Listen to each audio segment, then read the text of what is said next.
ಆಕಾಶವಾಣಿ ಮಡಿಕೇರಿ. ಸೇನಾ ಸ್ಮರಣೆ.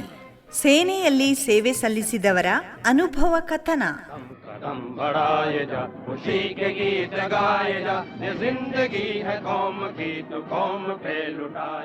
ಕೇಳಿ ಸೇನಾ ಸ್ಮರಣೆ.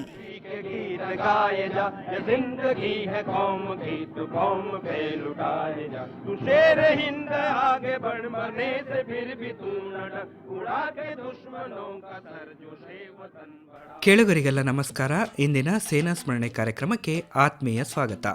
ಇಂದು ನಮ್ಮೊಂದಿಗಿದ್ದಾರೆ ಮೂಲತಃ ವಿರಾಜಪೇಟೆ ಕಂಡಂಗಾಲ ಗ್ರಾಮದವರಾದ ಪುಟ್ಟಯ್ಯ ಎನ್ ಅವರು. ನಮಸ್ಕಾರ ಪುಟ್ಟಯ್ಯ ಅವರೇ, ಮೊದಲಿಗೆ ನಿಮ್ಮ ಬಾಲ್ಯ ಜೀವನದ ಬಗ್ಗೆ ತಿಳಿಸ್ಕೊಡಿ. ಬಾಲ್ಯ ಜೀವನ ನಾವು 6ನೇ ಕ್ಲಾಸ್ ವರೆಗೆ ನಾವು ತಿತಿಮಟ್ಟಿ ಸ್ಕೂಲಲ್ಲಿ ಓದಿದ್ದು. ಅನಂತರ 1 ವರ್ಷ ಗುಡ್ಡೇಶ್ವರು 7th ಸ್ಟ್ಯಾಂಡರ್ಡ್. ಅದಾದ ನಂತರ KBI ಸ್ಕೂಲ್ ಕುಟ್ಟಂದಿ. ಅದಾದ ನಂತರ ವಿರಾಜಪೇಟೆ ಜೂನಿಯರ್ ಕಾಲೇಜಿಗೆ ಹೋದೋ. ಅಲ್ಲಿಂದ ನಮ್ಗೆ ಅನಾನುಕೂಲ ಆದ್ರಿಂದ ನಾವು ಬಿಟ್ಬಿಟ್ಟು ಮತ್ತೆ ನಾವು ಸ್ವಲ್ಪ ಅಲ್ಲಿ ಇಲ್ಲಿ ಅದು ಇದು ಮಾಡ್ದೋ, ಏನೋ ಆಗಿಲ್ಲ, ನಾವು ಸೈನ್ಯಕ್ಕೆ ಹೋದೋ. ನೀವು ಎಷ್ಟನೇ ವಯಸ್ಸಿನಲ್ಲಿ ಸೇನೆಗೆ ಸೇರಿದ್ರಿ? 1975. 1970. ಅಕ್ಟೋಬರ್ 98. ಸೇನೆಯ ಆಯ್ಕೆ ಪ್ರಕ್ರಿಯೆ ಹೇಗಿತ್ತು ಹಾಗೂ ಎಲ್ಲಿ ನೀವು ಆಯ್ಕೆ ಆದ್ರಿ? ನಾವು ಸೋಮವಾರಪೇಟೆಯಲ್ಲಿ ಟೂರಿಸ್ಟ್ ಸೆಲೆಕ್ಷನ್ ಬೋರ್ಡ್ ಇತ್ತು. ಹಾಗೆ ಹೋದಾಗ ನಾವು ಒಂದು 3-4 ಜನ ಸೆಲೆಕ್ಷನ್ ಆಗಿ ಹೋಗಿದ್ದು. ಆವಾಗ ಈಗಿನ ತರ ರೀತಿ ಏನು ಇತ್ತಿಲ್ಲ. ಅವ್ರಿಗೆ ಮೇನ್ ಅವರ ಸರ್ಟಿಫಿಕೇಟ್ ನೋಡ್ತಾ ಇದ್ರು, ಹೈಟ್, ವೆಯ್ಟ್, ಚೆಸ್ಟ್ ನೋಡ್ತಾ ಇದ್ರು, ಮತ್ತೆ ಮೆಡಿಕಲ್ ಚೆಕಪ್ ಅಲ್ಲೇ ಮಾಡ್ತಾ ಇದ್ರು. ಅವತ್ತಿಂದನೇ ಸೇನೆಗೆ ತಕೊಂಡ್ಬಿಡ್ತಾ ಇದ್ರು. ಮತ್ತೆ ಆಗ ರಿಟರ್ನ್ ಎಕ್ಸಾಮ್ ಅದೆಲ್ಲ ಇತ್ತಿಲ್ಲ. ಈಗ ರಿಟರ್ನ್ ಎಕ್ಸಾಮ್ಸ್ ಎಲ್ಲ ಇದೆ. ನೀವು ಸೇನೆಗೆ ಆಯ್ಕೆ ಆದ್ಮೇಲೆ ಮೊದಲಿಗೆ ಯಾವ ಸ್ಥಳಕ್ಕೆ ನಿಯೋಜನೆಗೊಂಡ್ರಿ ಕೆಲಸಕ್ಕೆ? Bangalore, MEGN centre Bangalore. ಅಲ್ಲಿ ಯಾವ್ಯಾವ ರೀತಿಯಾದಂತಹ ಕೆಲಸಗಳನ್ನ ನಿರ್ವಹಿಸಬೇಕಾಗಿರ್ತಿತ್ತು? ಅಲ್ಲಿ ನಮ್ಗೆ ಅದು 6 ತಿಂಗಳು ಬೇಸಿಕ್ ಇರುತ್ತೆ. PT, ಡ್ರಿಲ್, WT ಅಂತ ಇರುತ್ತೆ. ಅದು ಪಾಸಪ್ ಆದ ನಂತರ FE ಅಂತ ಫೀಲ್ಡ್ ಇಂಜಿನಿಯರಿಂಗ್ ಟ್ರೈನಿಂಗ್. ಅದೊಂದು 6 ಮಂತ್ ಇದೆ. ಅದು 6 ಮಂತ್ ಆದ ನಂತರ ಒಬ್ಬೊಬ್ಬರಿಗೆ ಒಂದೊಂದು ರೀತಿಯ ಟ್ರೇಡ್ ಅಲರ್ಟ್ ಆಗಿರ್ತದೆ. ಅಲ್ಲಿ ಅಪ್ ಟು ಟೆಸ್ಟ್ ಆದ್ಮೇಲೆ ಟ್ರೇಡ್ ಅಲರ್ಟ್ ಆಗ್ತದೆ. ಆ ಟ್ರೇಡ್ ಅಲರ್ಟ್ ಆದಾಗ ನನ್ಗೆ ಎಲೆಕ್ಟ್ರಿಷಿಯನ್ ಆಗಿ ನಾನು ಸೆಲೆಕ್ಷನ್ ಆಗಿದ್ದೆ. ಎಲೆಕ್ಟ್ರಿಷಿಯನ್ ಆಗಿ ಸೆಲೆಕ್ಷನ್ ಆದ್ಮೇಲೆ ಅಲ್ಲಿ ಕ್ಲಾಸ್ 4 ಮತ್ತು ಕ್ಲಾಸ್ 3 ಎಲೆಕ್ಟ್ರಿಷಿಯನ್ ಕ್ಲಾಸ್ ಅಲ್ಲೇ ಮುಗಿಸಿದ ನಂತರ ನಾನು ಪೋಸ್ಟಿಂಗ್ ಹೋದೆ ಡೆಲ್ಲಿ. ಅಲ್ಲಿಯ ವಾತಾವರಣ ಅಥವಾ ಅಲ್ಲಿಯ ಪರಿಸ್ಥಿತಿ, ಅಲ್ಲಿಯ ಕೆಲಸದ ಜೀವನ, ಇವುಗಳ ಬಗ್ಗೆ ಸ್ವಲ್ಪ ತಿಳಿಸ್ಕೊಡಿ.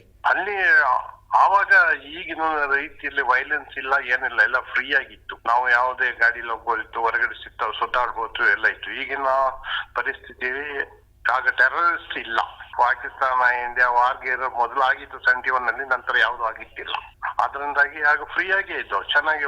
ಅಂದ್ರೆ ಈಗಿನಷ್ಟು ಅನುಕೂಲ ಇಲ್ಲ, ಆದ್ರೆ ಈಗಿನಷ್ಟು ಭಯ ಆಗಿತ್ತಿಲ್ಲ. ಅಂದ್ರೆ ಆಗ ತುಂಬಾ ಕಮ್ಮಿ ಸಂಬಳ, ಈಗ ಸಂಬಳ ತುಂಬಾ ಚೆನ್ನಾಗಿದೆ. ನೀವು ಸೇನೆಯಲ್ಲಿ ಇದ್ದಂತ ಸಂದರ್ಭದಲ್ಲಿ ಯುದ್ಧದ ಸನ್ನಿವೇಶ ಅಂತ ಎದುರಿಸಿದ್ದು, ಅದ್ರ ಬಗ್ಗೆ ಏನಾದ್ರು ಮಾಹಿತಿ ಇದ್ರೆ ಕೇಳುಗರಿಗೆ ತಿಳಿಸಿ. ಶ್ರೀಲಂಕಲ್ಲಿ ಇದ್ದೆ ನಾನು. ಶ್ರೀಲಂಕಾದಲ್ಲಿ ಡೈಲಿ ಅದೇ ತರ ಯಾವಾಗ್ಲೂ ಫೈರಿಂಗ್ ಗಿರಿಂಗ್ ಎಲ್ಲ ಇತ್ತು. ಬಟ್ ನಮ್ಮ ಕೆಲಸ ಫೈರಿಂಗ್, ಇನ್ಫೆಂಟ್ರಿ ಎಲ್ಲ ನಾವು ಇಂಜಿನಿಯರ್ಸ್ ಆದ್ರಿಂದ ನಮ್ಮ ಕೆಲಸ ನಾವು ಮಾಡ್ತಿದ್ವಿ. ನಮ್ದು actually construction of roads, builders, construction of bridges, ಈ ತರ ಕೆಲಸಗಳು ನಮ್ಗೆ ಇರ್ತಾ ಇತ್ತು. ಮತ್ತೆ ಆದ್ರೆ ಎಲ್ಲರಿಗೂ ವೆಪನ್ಸ್ ಇಶ್ಯೂ ಇರ್ತಾ ಇತ್ತು. ಬಟ್ ಏನಿಲ್ಲ, ಅಲ್ಲಿ ನಾವು ಫೈರಿಂಗ್ ಏನಿಲ್ಲ. But we are save the nation, we are work in the ಪೀಪಲ್ಸ್ಗಾಗಿ ನಾವು ಕೆಲಸ ಮಾಡ್ತಾ ಇದ್ವು. ಅಲ್ಲಿ ಕೆಲಸ ಮಾಡುವಂತ ಸಂದರ್ಭದಲ್ಲಿ ಅಲ್ಲಿಯ ಸ್ಥಳೀಯರ ಜೊತೆಗಿನ ನಿಮ್ಮ ಒಡನಾಟ ಎಲ್ಲ ಹೇಗಿರ್ತಿತ್ತು? ಇಲ್ಲ, ಅಲ್ಲಿ ಯಾವ ಒಡನಾಟ, ನಾವು ರೀಚಾರ್ಜ್ಗೆ ಮೊದಲೇ ಎಲ್ಲರದ್ದು ಎಲ್ಲ ಮುಗಿದೋಗಿತ್ತು.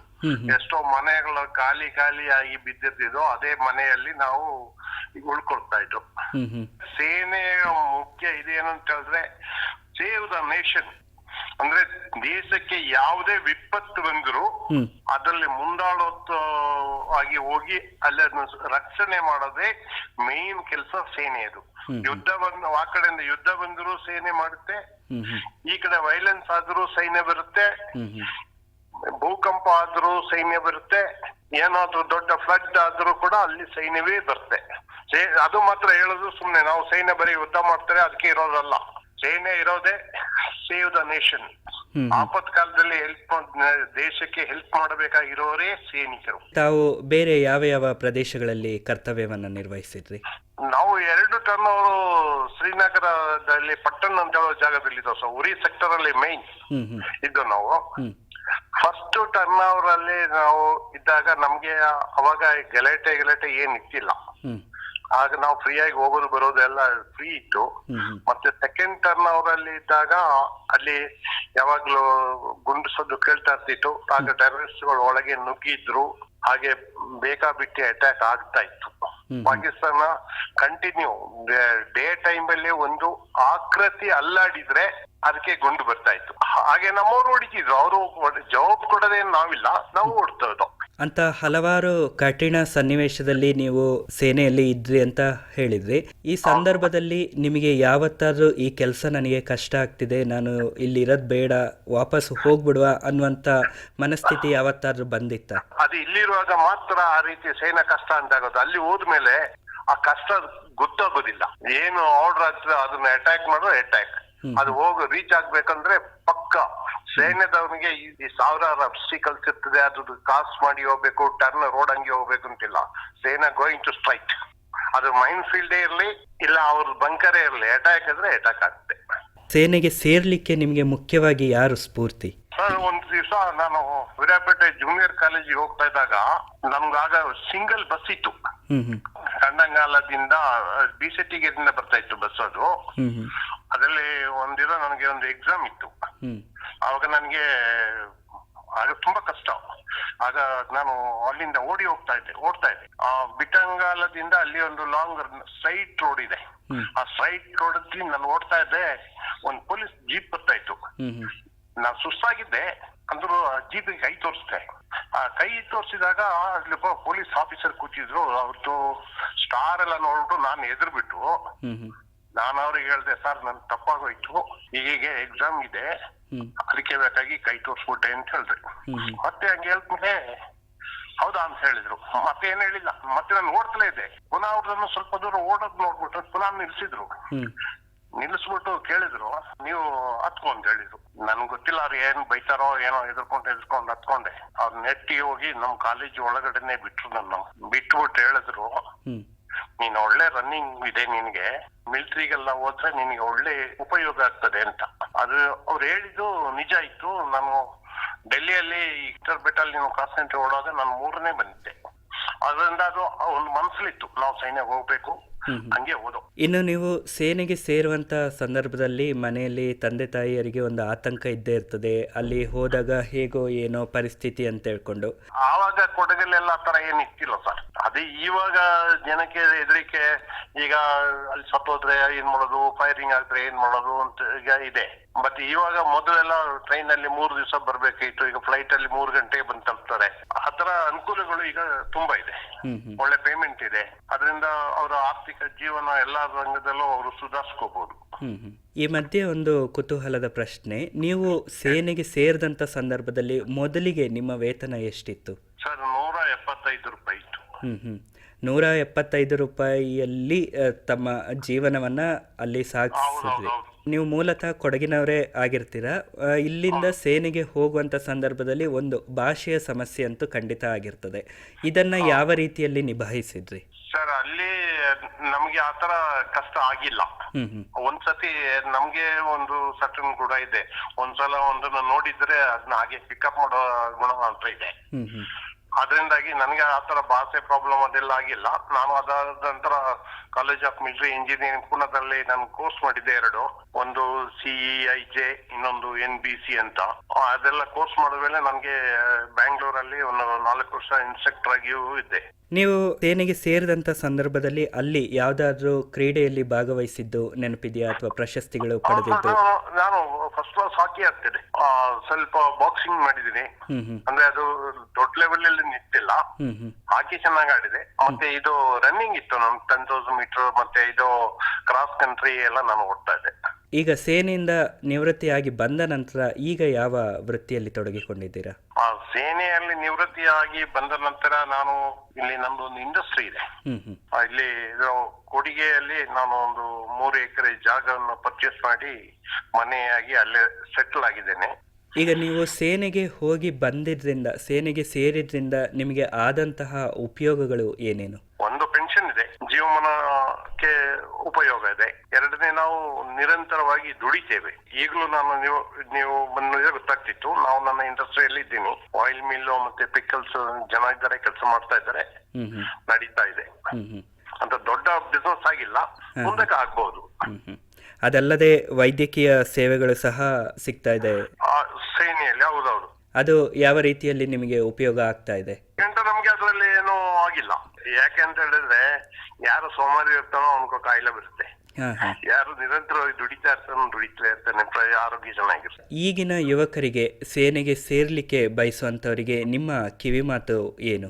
ಯಾರು ಏನೇ ಕೆಲಸಕ್ಕೆ ಹೋದ್ರು ಸಹ ಇವತ್ತು ಒಳ್ಳೆ ಪೇಮೆಂಟ್ ಇದೆ, ಮತ್ತೆ ಫೆಸಿಲಿಟೀಸ್ಗಳು ಚೆನ್ನಾಗಿದೆ. ಮತ್ತೆ ಇನ್ನೇನು ಅಂತ ಹೇಳಿದ್ರೆ, ಯಾರಿಗೆ ಯಾವುದೇ ಆಪತ್ಕಾಲದಲ್ಲಿ ಸ್ಪಾಟ್ ಅಲ್ಲಿ ಯಾರಿಗೆ ಬುದ್ಧಿ ಹೊರಕಾಗುತ್ತದೆ ಫಸ್ಟ್, ಅವನು ಸಕ್ಸಸ್ ಆಗ್ತಾನೆ. ಎನಿ ಜಾಗದಲ್ಲಿ ಬೈಕ್ ಗುಂಡಿ ಹಾರ್ಬೇಕಾದ್ರೆ ನಿಲ್ಸ್ಬಿಟ್ಟು ನೋಡಿ ಆದ್ರೂ ಆಗ್ತದೆ. ಈಗ ಡ್ರೈವಿಂಗ್ ಮಾಡ್ತಾ ಇರ್ತೀವಿ, ಬರ್ತಾ ಇರೋನು ರಾಂಗ್ ಸೈಡ್ ಅಂತ ಗೊತ್ತಾದಾಗ ನಾವೇ ಸ್ಲೋ ಮಾಡಿ ಸೈಡ್ ತಕೊಂಡ್ಬಿಟ್ರೆ ವಿ ಆರ್ ಸೇಫ್. ಅದರಿಂದಾಗಿ ನಮ್ಮ ಬುದ್ಧಿಯನ್ನು ನಮ್ಮ ಕೈಲಿ ಇಟ್ಕೊಂಡು ನಾವು ಮುಂದೆ ಒರ್ಸ್ಕೊಂಡು ಹೋಗ್ಬೋದು. ಮತ್ತೆ ಅದೆಲ್ಲ ಕಾಮನ್ ಇರ್ತದೆ. ಫೈರ್ ಆಗ್ತದೆ, ಕೆಲವರಿಗೆ ಗುಂಡು ತಗಲುತ್ತೆ, ಕೆಲವರಿಗೆ wounded ಆಗುತ್ತೆ. ಯಾಕಂದ್ರೆ ಅದು ಎಕ್ಸ್ಪ್ಲೋಸಿವ್ ಅಂಡ್ ಬುಲೆಟ್ ಅಲ್ಲಿ ಗೇಮ್. ಅದು ಕೆಲವರು ಹಣೆ ಬರ್ತದೆ ಹೇಳ್ಬೋದು ಅಷ್ಟೇ. ಅದು ಎಲ್ಲರೂ ನಂಗೆ ಆಗೋದಿಲ್ಲ. ಯಾಕಂದ್ರೆ ನನ್ಗೆ ಒಂದು ಎಕ್ಸಾಂಪಲ್ ಗೊತ್ತಿದೆ. ಫಾರೂಕ್ ಅಬ್ದುಲ್ಲಾ ಅವರ ಇದು ಡ್ಯೂಟಿಗೆ ಹೋಗ್ತಿದ್ದು NSG ಇಂದ ಒಂದು ಗಾಡಿ. ಆಗ ಬನಿಯಾಲ್ ಟೆನಾಲ್ ಹತ್ರ ಆ ಗಾಡಿ ಬಿದ್ದೋಗಿತ್ತು. ಆಗ ಎಷ್ಟೋ ಜನ wounded ಆಗಿದ್ರು. ಅದು ಏನೂ ಆಗದೆ ಚೆನ್ನಾಗಿದ್ದವರು ಅಲ್ಲಿ ಬಾಚಿದ್ರು. ಈಗ ಕೆಲವು ಯುವಕರಿಗೆ ಅನುಮಾನ ಇರ್ತದೆ, ನಾವು ಸೇನೆಗೆ ಸೇರಿದ್ರೆ ನಂತರದಲ್ಲಿ ಮುಂದೆ ಓದ್ಲಿಕ್ಕೆ ಅವಕಾಶ ಇರೋದಿಲ್ಲ ಅಂತ. ಅಲ್ಲಿ ಯಾವ ರೀತಿಯಾದಂತ ಅವಕಾಶಗಳು ಸಿಗ್ತವೆ? ಸರ್, ಅಲ್ಲಿ ನೋಡಿ ಸರ್, ಅದು ಕೂಡ ಒಂದು ಸಮುದ್ರ ಇದ್ದಾಗೆ. ಈಗ ಸಮುದ್ರಕ್ಕೆ ಎಷ್ಟು ಆಳಕ್ಕೆ ಮುಳುಗಿ ಸಾಧ್ಯ, ಮುತ್ತು ತಗೊಳ್ಳೋಕೆ ಸಾಧ್ಯ ಹೊರಟು ತಗೋಬಹುದು. ಹಾಗೆ ಸೇನೆಯಲ್ಲಿ ಕೂಡ ಹಾಗೇನೆ ಸರ್. ಒಳ್ಳೆ ತರದಲ್ಲಿ ಇಟ್ಬಿಟ್ಟು ಅಲ್ಲಿ ಪ್ರಮೋಷನ್ಸ್ ಆಗ್ಬೇಕು. ಸುಮ್ನೆ ಅಲ್ಲಿ ಹೋಗಿ ಟೈಮ್ ಪಾಸ್ ಮಾಡೋದು, ಸಿಕ್ಕೋ ಲಿಕ್ಕರ್ ಕುಡ್ದು ರಾತ್ರಿ ಮನೆಗೆ ಬೆಳಿಗ್ಗೆ ಎದ್ದು ಡ್ಯೂಟಿ ನೋಡೋದ್ರಲ್ಲಿ ಪ್ರಯೋಜನ ಬರಕಿಲ್ಲ. ಅಲ್ಲಿ ಬೇಕಷ್ಟು ಎಕ್ಸಾಮ್ಸ್ ಗಳೆಲ್ಲ ಇವೆ. ಆ ಎಕ್ಸಾಮ್ ಗಳಿಗೆಲ್ಲ ಅಟೆಂಡ್ ಆಗ್ಬೇಕು, ಅಲ್ಲಿ ಪಾಸ್ ಆಗ್ಬೇಕು, ಕಷ್ಟ ಪಡ್ಬೇಕು. ಅಲ್ಲಿ ಕೂಡ ಈಗ ಬುಕ್ಸ್ ಬೇಕಾದಷ್ಟು ಓದಕ್ಕೆ ತುಂಬಾ ಇರುತ್ತೆ. ಫಾರ್ ಎಕ್ಸಾಂಪಲ್, ನಮ್ದೇ ಡಿಪ್ಲೊಮಾ ಕೋರ್ಸ್ ಎಲ್ಲ ಇತ್ತು, ಅಲ್ಲಿ ರೆಸ್ಟ್ ತೆಗೆಯೋ ಕ್ವಶನ್ ಇರಕ್ಕಿಲ್ಲ. ತುಂಬಾ ಅಲ್ಲಿ ಕೂಡ ಕಷ್ಟಪಟ್ಟು ಓದಿ ಮುಂದೆ ಇರ್ಬೇಕು. ಯಾಕಂದ್ರೆ ಈಗ ಇಲ್ಲಿ ನಮ್ಮ ಕೊಡಗಿನ ಜನಕ್ಕೆ ಏನು ಅಂತ ಹೇಳಿದ್ರೆ, ಇಲ್ಲಿ ಯಾವ ವೈಲೆನ್ಸ್ ಇಲ್ಲ, ಯಾವ ಗಲಾಟೆ ಇಲ್ಲ. ಈಗ ಲಾಸ್ಟ್ ಒಂದ್ 2-3 ವರ್ಷಕ್ಕೆ ಮೊದಲು ಒಂದ್ ಸ್ವಲ್ಪ ಮಳೆ ಫ್ಲಡ್ ಆಯ್ತಲ್ಲ, ಬೇರೆ ಏನೋ ಹಾಗೆ ಇಲ್ಲ. ಆದ್ರೆ ಬಾಕಿ ಕಡೆ ಹಾಗೆ ಅಲ್ಲ.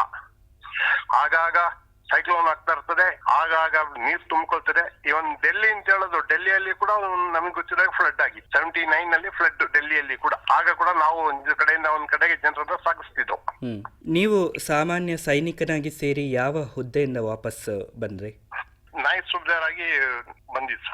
ಆ ಹುದ್ದೆಗೆ ಬಂದಂತ ಸಂದರ್ಭದಲ್ಲಿ ಅವರಿಗೆ ಯಾವ ಯಾವ ರೀತಿಯಾದಂತಹ ಕರ್ತವ್ಯಗಳಿರ್ತದೆ, ಯಾವ್ಯಾವ ಜವಾಬ್ದಾರಿಗಳಿರ್ತದೆ? ಜವಾಬ್ದಾರಿ ಅಂತ ಹೇಳಿದ್ರೆ, ಈಗ ನೋಡಿ, ಅದು ಕಂಪನಿ ವೈಸ್ ಬರುತ್ತೆ. ಅದು ಯಾಕೆಂತಂದ್ರೆ ಫಸ್ಟ್ ಇನ್ಚಾರ್ಜ್ ಪ್ಲಟೂನ್ಸ್ ಇರ್ತದೆ. ಹಾಗೆ ಅದು ಅವರವರ ಇದು ಇನ್ಚಾರ್ಜ್ ಬರ್ತದೆ, ರೆಸ್ಪಾನ್ಸಿಬಿಲಿಟಿ ಜಾಸ್ತಿ ಆಗುತ್ತೆ. ಇನ್ನು ಕೊನೆಯದಾಗಿ ಒಂದು ಪ್ರಶ್ನೆ, ದೇಶ ಅಂತ ಹೇಳುವಂತ ಸಂದರ್ಭದಲ್ಲಿ ಪ್ರತಿಯೊಬ್ಬ ಭಾರತೀಯ ಪ್ರಜೆಯ ಕರ್ತವ್ಯ ಏನಾಗಿರ್ಬೇಕು? ಈ ಕ್ವಶನ್ ಅನ್ನು ನನ್ಗೆ ಒಂದು ಇದರಲ್ಲಿ ಓದಿದೆ. ಚೈನೀಸ್ ಒಬ್ರು ಹೇಳಿದ್ರು, ಅವರು ಅವರ ದೇಶ, ಜಪಾನೀಸ್ ಚೈನೀಸ್ ಏನ್ ಹೇಳ್ತಾರೆ ಸರಿ, ಮೊದಲು ಅವ್ರಿಗೆ ದೇಶ, ನಂತರ ಅವರ ಸ್ವಂತ ಅಂತ ನಾನು ಬುಕ್ ಅಲ್ಲಿ ಓದಿದೆ. ಆದ್ರೆ ಅವ್ರೇನ್ ಹೇಳ್ತಾರೆ ಅಂತ ಹೇಳಿದ್ರೆ, ನಮ್ಮನ್ನ ಯಾಕೆ ಕಮ್ಮಿ ಆಗಿ ಕಾಣ್ತಾರೆ, ಮೊದಲು ನಮ್ಮನ್ನು ಮೊಘಲರು ಆಳಿದ್ರು, ನಂತರ ನಮ್ಮನ್ನು ಬ್ರಿಟಿಷರು ಆಳಿದ್ರು. ಅದೇನೋ ಈಗ ಸ್ವಾತಂತ್ರ್ಯ ಸಿಕ್ಕಿ ನಾವು ಇವಾಗ ನಮ್ಮ ಸನ್ಮಾನ್ಯ ಮೋದಿಜಿ ಅವರ ನಮ್ಮನ್ನ ಇವತ್ತು ಒಂದು ಉತ್ತಮ ರೀತಿಗೆ ಎಲ್ಲರನ್ನು ತಗೊಂಡ್ ಬರ್ತಾ ಇದ್ದಾರೆ. ಅದೇ ರೀತಿ ಅವರೇ ಇದ್ದು ಇನ್ನೂ ಒಂದು 10 ವರ್ಷ ಆದ್ರೆ ನಮ್ಮಲ್ಲಿ ಸೂಪರ್ ಪವರ್ ದೇಶ ಆಗೋದ್ರಲ್ಲಿ ಯಾವ ಡೌಟು ಇಲ್ಲ. ಅಂದ್ರೆ ಒಂದು ವಿಷಯ ಏನಂತಂದ್ರೆ, ಪ್ರತಿಯೊಬ್ಬ ನಾಗರಿಕನು ಅವನ ಕರ್ತವ್ಯವನ್ನು ನಿಷ್ಠೆಯಿಂದ ಮಾಡ್ಬೇಕು. ಯಾವಾಗ ನಾವು ನಿಷ್ಠೆ ತಪ್ತೀವೋ ಅಲ್ಲಿ ನಮ್ದು ವೀಕ್ನೆಸ್ ಆಗುತ್ತೆ, ನಮ್ದು ದಾರಿ ತಪ್ಪುತ್ತೆ. ಬಹಳ ಧನ್ಯವಾದಗಳು. ಇಷ್ಟೊತ್ತು ನಮ್ಮೊಂದಿಗೆ ಮಾತಾಡಿದ್ರಿ, ತಮ್ಮ ಸೇನಾ ಜೀವನದ ಅನುಭವಗಳನ್ನು ನಮ್ಮೊಂದಿಗೆ ಹಂಚಿಕೊಂಡ್ರಿ. ನಮಸ್ಕಾರ. Thank you. ಇದುವರೆಗೆ ಸೇನಾ ಸ್ಮರಣೆ, ಸೇನೆಯಲ್ಲಿ ಸೇವೆ ಸಲ್ಲಿಸಿದವರ ಅನುಭವ ಕಥನ ಕೇಳಿದಿರಿ.